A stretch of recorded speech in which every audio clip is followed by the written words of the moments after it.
guys, wanted to welcome you back in today. It's a balming 18 degrees here in Clarksville with a wind chill of about 6.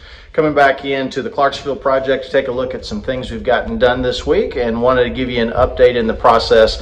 I currently don't have anybody working on the job, just met with HVAC to take a look at it, but we've got some guys finishing up some other projects with the expectation of some of this snowfall coming back in today. So let's walk through, let's take a look at what we've got. We've been building ceilings down. You can see here above me, getting ready to make that cavity that the HVAC is going to run through, that plumbing and our electrical run through. Take a look at all that. We've got a little bit more to go on this side. Some of the other rooms really haven't had a whole lot going on in these. Let's see, we've got some lumber staged here in this one. Haven't started framing these ceilings down yet. And then back here behind me, still have to frame all of these down. But in the back, let's take a look at what we've got here.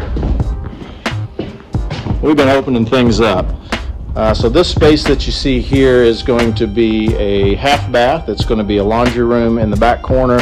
We've got a space for our furnace and hot water heater to sit. But one of the cool things we've uncovered, take a look up here. This was the old, I guess, side porch that was framed. So we've got, wow, it's really dark in here. It might be hard to see. We've got the beadboard ceiling. We've got some decorative quarter round around the edges, and we're going to try to leave all that ceiling exposed. So in the bathroom, you'll be able to look up and see this cool old original ceiling. And I think we have the access panel for that little hatch door that's right there as well too. Back here on this side, boy, you can see we've gone back to the dirt floors. Got some beams that have had termites chewing on them for a while, and we've got all new floor joists that are going to go back in this spot. So what we're waiting on here is some of the brickwork to be done. We've got some foundation brick that need to be reinstalled. Same thing over there on that side, so we can then replace the beam, start putting floor joists in, and putting this whole floor system back in. So this is going to be the kitchen area on the back of the house. You can see we've opened up our ceilings to allow a cavity for the ductwork to run, and then running our new electric. So that's basically first floor. And oh yeah, one other thing to chat with you about here. So I think in the last video we had uncovered this this opening here, which was the access from the back to the staircase. So we have completely changed our kitchen layout plan. And if we can, we'll show that here for you so you can see what the layout's going to look like. And we're actually going to put a rear staircase. So off of this back kitchen area, you'll have a secondary staircase that runs from the sidewall up and catches that staircase running upstairs. So there'll be a front staircase and a rear that lead into the same one. So let's go upstairs, take a look at some of the things we've been doing here. So one of the major issues we had originally was the headroom that we had. So I wanted to show you what we've done to open that up. So looking up the steps, you can see the opening there. We actually took some of the closet upstairs. We took out the floor above it and then raised the floor system to allow for some more headroom. So if you remember, originally it was only about 6 feet tall. Let's see if we can show that. So now you can see our new headroom that we've got. Turn that around and see it. So that's inside the closet. We've actually framed it up. We'll go upstairs and take a look at that too. But it drastically changed the amount of headroom. So originally, headroom would have been right here at this line, and then you can see what we've raised it up to here. So this is going to be the new side that goes back to the kitchen area. And then let's go on up. Take a look up there.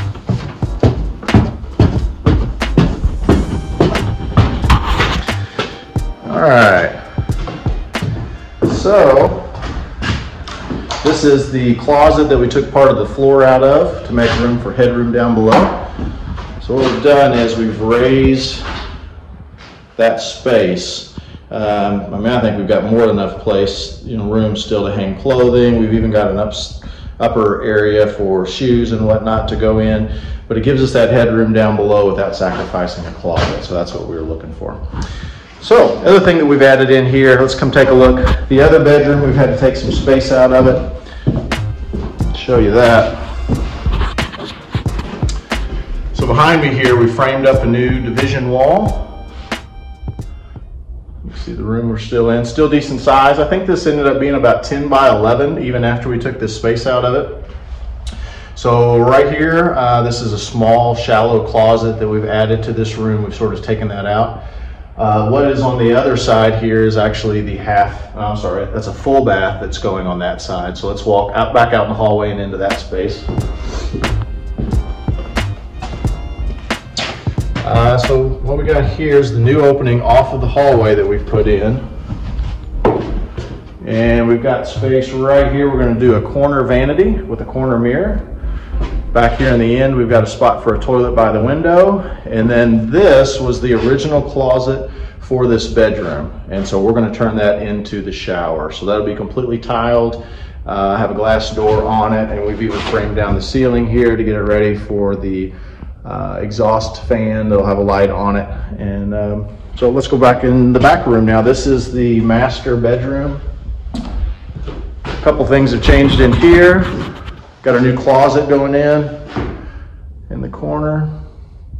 And then this is the back side of that shower. So this was originally the closet that was in the other bedroom, and we've converted it to be the shower room. So originally it was framed up. We were going to leave it in place, but after opening it up, all the studs were actually turned sideways.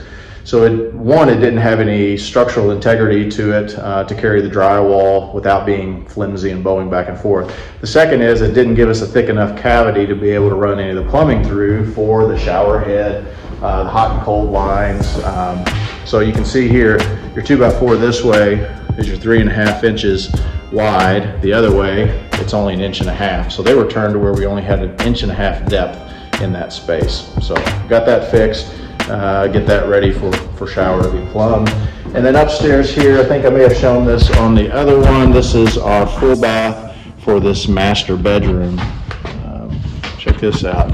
So you've got here, I think we showed this on some of our Instagram. Whenever we open up these wall cavities, if you guys have ever seen the old vanities, they have a little slit in the back to where the used razor blades get dropped down inside, and they basically will just fill up this wall cavity. So whenever we open those up, we look for the mass amounts of razor blades that come out. What we got here, you can see that. This is an old Gillette, thin Gillette blade, not sure the age of those, or how well that shows up. We got a mass amount of those that are falling out. So those will get swept up and put away.